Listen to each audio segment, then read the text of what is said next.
वैद्यकीय उपचार केले. वैद्यकीय उपचारानंतर मध्ये 20 वर्षाचा कालखंड गेला.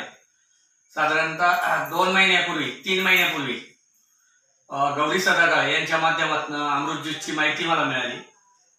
त्यावेळेस आमच्या वडिलांची condition doctor Shewale Junnar Tuljabhavani hospital इथे वैद्यकीय उपचार करून पेशंट लास्ट स्टेपला आहे, हातपाय गार पडत चालले. या सिच्युएशनला पेशंट आम्ही घरी घेऊन आलो. नंतर गौरी सदाकाळांकडून आम्हाला अमृत ज्यूसची माहिती मिळाली, ती आम्ही चालू केली.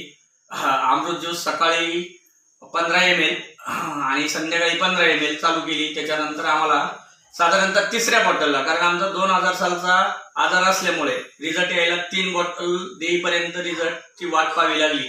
3ऱ्या बॉटलला आमचा पेशंट स्वतःच्या पायावरती चालायला लागला. त्याच्या अगोदर कंडिशन अशी होती, आम्ही दोघा भावांनी त्यांचा हात खांद्यावर घ्यायचा, संडासला न्यायचं, बाथरूमला न्यायचं.